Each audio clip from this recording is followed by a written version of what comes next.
Good morning दोस्तों, मैं कुमार सरल एग्जाम के यूट्यूब चैनल पे आपका स्वागत करता हूं। दोस्तों लेकर आए 13 सितंबर से बनने वाले 10 करंट अफेयर के महत्वपूर्ण प्रश्न जो आपकी आगामी परीक्षाओं के लिए इम्पॉर्टेंट है और उम्मीद है कि यह वीडियो आपको पसंद आएगा। और सभी दोस्त इस वीडियो को ज़्यादा से ज़्यादा लोगों तक शेयर करें ताकि उनको भी इस वीडियो का लाभ मिल सके। ठीक, तो शुरू करते हैं हम आज का हमारा पहला प्रश्न है हमारा, अंतर्राष्ट्रीय सौर गठबंधन का एक देश कौन सा बना है? पराग्वे, नेपाल, श्रीलंका या अफ्रीका? तो राइट आंसर इसका होगा बी ऑप्शन, नेपाल। 101वां देश बना है सौर गठबंधन का। अभी 100वां देश पूछे तो 100वां देश अभी बना है पराग्वे नया, और उसके बाद नेपाल बना है 101वां देश। ठीक, अब इसके बारे में बात करें तो अंतर्राष्ट्रीय सौर गठबंधन का मुख्यालय कहाँ है? तो यहाँ है अपने यहाँ गुरुग्राम हरियाणा में। ठीक, और अंतर्राष्ट्रीय सौर गठबंधन का 100वां देश है यहाँ पे। 100वां देश बना पराग्वे। और इसकी स्थापना की बात करें तो स्थापना इसकी जो हुई थी 2015 में हुई थी। मुख्यालय गुरुग्राम में। महानिदेशक की बात करें तो अजय माथुर है। राजधानी काठमांडू नेपाल की। पीएम केपी शर्मा ओली और राष्ट्रपति रामचंद्र पौडेल है। ठीक, नेक्स्ट बात करते हैं, भारत किस देश को पीछे छोड़कर 5G स्मार्टफोन के बाजार में दूसरा स्थान हासिल किया है? चीन है, अमेरिका है, जापान है या ब्राज़ील है? राइट आंसर इसका हो जाएगा बी ऑप्शन, अमेरिका को छोड़ के दूसरे नंबर पे आ गए। चीन पहले नंबर पे है और अमेरिका तीसरे नंबर पर। ठीक, तो भारत अमेरिका को पीछे छोड़कर 5G स्मार्टफोन के बाजार में दूसरा स्थान हासिल किया है। पहले स्थान पे चीन है। काउंटर पॉइंट रिसर्च की शुक्रवार को जारी रिपोर्ट के मुताबिक चीन के पास 5G स्मार्टफोन बाजार का 32% हिस्सा है, जबकि भारत का हिस्सा 13%। ऐसे में चीन अब भी पहले स्थान पर कायम है। ठीक, और अमेरिका अब 10% बाजार हिस्सेदारी के साथ तीसरे स्थान पर आ गया है। 5G हैंडसेट शिपमेंट में एप्पल सबसे आगे रही, जिसकी हिस्सेदारी 25% से अधिक है। ठीक, एप्पल अमेरिका की कंपनी है। अगला हमारा प्रश्न है, हाल ही में आई रिपोर्ट के अनुसार भारत में सौर ऊर्जा उत्पादन में किस देश को पीछे छोड़ा है भारत ने? ऑप्शन है जापान, चीन, अमेरिका या ब्राज़ील। राइट आंसर इसका हो जाएगा जापान को पीछे छोड़ा है। तो हाल ही में 2023 की रिपोर्ट के अनुसार भारत ने जापान को पीछे छोड़कर तीसरे स्थान पर सौर ऊर्जा उत्पादन में स्थान ग्रहण किया। चीन की बात करें तो 584.15, अमेरिका 238.12 और भारत 113.41।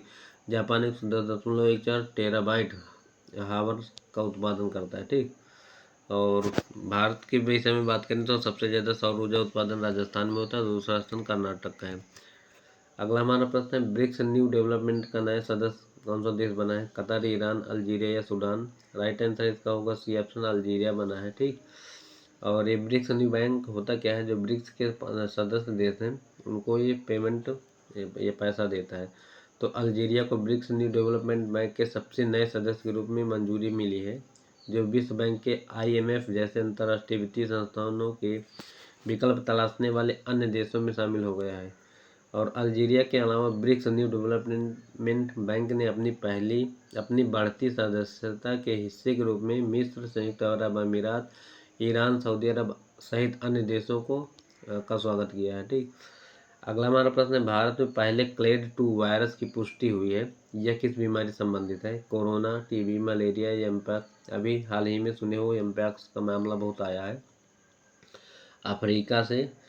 तो देश में पहले एम्पैक्स वायरस क्लेड 2 के मामले की पुष्टि हो गई है। केंद्र स्वास्थ्य मंत्रालय ने 9 सितंबर 2024 को एम्पैक्स यानी मंकी पॉक्स से पहले संदिग्ध मामले की पुष्टि की है। प्रयोगशाला परीक्षण में ने रोगी में पश्चिम अफ्रीकी क्लेड 2 के एम्पैक्स वायरस की उपस्थिति की पुष्टि की गई है।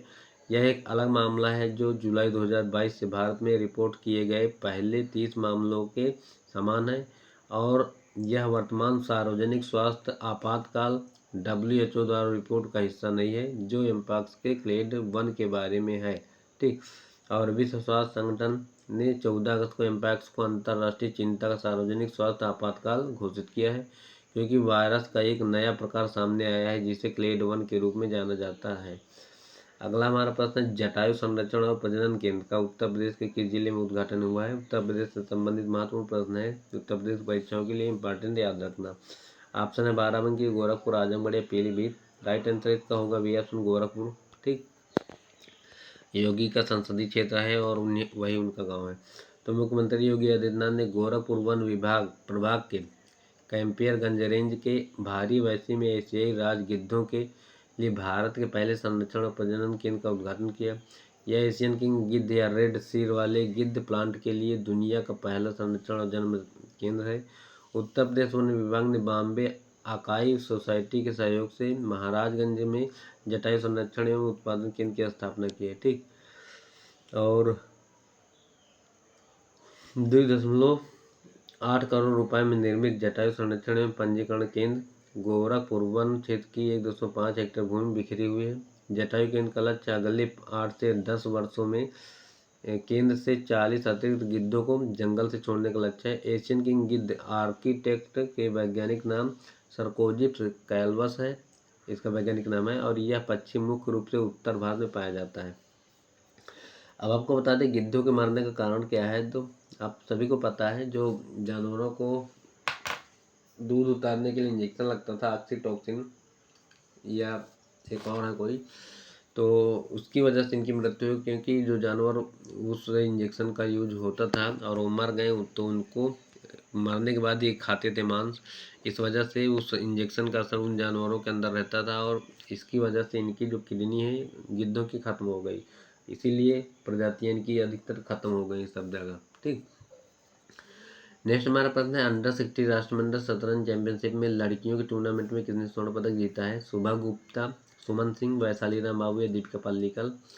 राइट आंसर ए होगा, शुभी गुप्ता है। ठीक, तो भारत की शुभी गुप्ता ने श्रीलंका के कलूटारा में राष्ट्रमंडल शतरंज चैंपियनशिप में लड़कियों के अंडर 16 स्पर्धा का स्वर्ण पदक एवं अंडर 20 स्पर्धा का कांस्य पदक जीता है। उन्होंने अपनी रेस में बढ़त बनाई। भारत की मृतिका स्वामी 60 अंक और यशस्वी जैन 4.5 अंक से आगे रही, क्रमशः दूसरा और तीसरा स्थान हासिल किया है। नेक्स्ट हमारा प्रश्न है आयुष्मान योजना के तहत 70 वर्ष से ऊपर व्यक्तियों को इलाज के लिए कितने रुपए का मुफ्त इलाज होगा। 5 लाख, 10 लाख, 6 लाख या 7 लाख। राइट आंसर होगा ये 5 लाख का होगा। ठीक, तो फिलहाल 70 तक कोई जिएगा नहीं तो क्या खाक इलाज करवाएगा। तो केंद्रीय कैबिनेट ने 70 वर्ष से अधिक सभी बुजुर्गों को 5 लाख तक का स्वास्थ्य बीमा कवर प्रदान किया। आयुष्मान भारत प्रधानमंत्री जन आरोग्य योजना के तहत अब 70 वर्ष या उससे अधिक किसी भी आर्थिक स्थिति वाले बुजुर्ग को 5 लाख का मुफ्त इलाज होगा। इसके लिए कैबिनेट ने 3,437 करोड़ रुपए मंजूर किए हैं। और आयुष्मान भारत प्रधानमंत्री जन आरोग्य योजना 23 सितंबर 2018 को रांची झारखंड में प्रधानमंत्री नरेंद्र मोदी द्वारा लॉन्च किया गया था। याद रखना, पूछा जाता है कि ये लॉन्च कहाँ से हुआ, तो रांची झारखंड। ठीक, नेक्स्ट हमारा प्रश्न है एशियन गेम 2026 में किस गेम को शामिल करने की घोषणा की गई है। इंपॉर्टेंट प्रश्न है। क्रिकेट, शतरंज, योगासन या कबड्डी। राइट आंसर है सी ऑप्शन, योगासन। ठीक,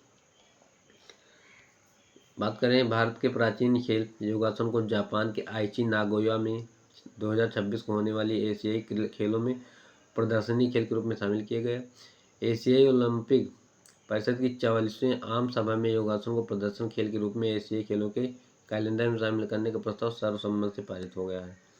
और भारत के रणधीर सिंह को 2024 से 28 तक 4 वर्ष के कार्यकाल के लिए निर्विरोध ओसीए अध्यक्ष चुना गया, इसी के हैं। ठीक, अगला हमारा प्रश्न है किस राज्य की मंत्रिमंडल ने वहां की विधानसभा को भंग करने की घोषणा की। केरल, हरियाणा, पश्चिम बंगाल या बिहार। राइट आंसर है बी ऑप्शन, हरियाणा। तो हरियाणा मंत्रिमंडल ने विधानसभा को भंग करने की सिफारिश की है। यह निर्णय राज्यपाल वहां के गवर्नर बंडारू दत्तात्रेय के पास भेजा जाएगा। चुनाव पहले ही घोषित हो चुके, मतदान 5 अक्टूबर को और मतगणना 8 अक्टूबर को होगी। भारतीय संविधान का अनुच्छेद 174(2)(b) किसी राज्य के राज्यपाल को राज्य की विधानसभा को भंग करने का अधिकार देता है। ठीक, वर्तमान में हरियाणा के मुख्यमंत्री हैं नायब सिंह सैनी। तो ये थे आज के हमारे 10 करंट अफेयर के महत्वपूर्ण प्रश्न जो आपकी परीक्षाओं के लिए इम्पोर्टेंट थे। उम्मीद है कि यह वीडियो आपको पसंद आया होगा और सभी दोस्त इसको ज़्यादा से ज़्यादा लोगों तक शेयर करें। क्लास अच्छी लगी हो तो लाइक और सब्सक्राइब करना न भूलें। Thanks for watching video. अगली हमारी क्लास बीपीएससी से संबंधित होगी, उसको देखना न भूलें। जो भी शिक्षक भर्ती की तैयारी करते रहे हैं बिहार की, तो उनके लिए इम्पोर्टेंट प्रैक्टिस सेट होगा 50 प्रश्नों का। ठीक, तो देख लें 10 बजे के बाद वो भी क्लास अपलोड हो जाएगी। तो बाय, तब तक के लिए अच्छे से पढ़ते रहिए। Thank you.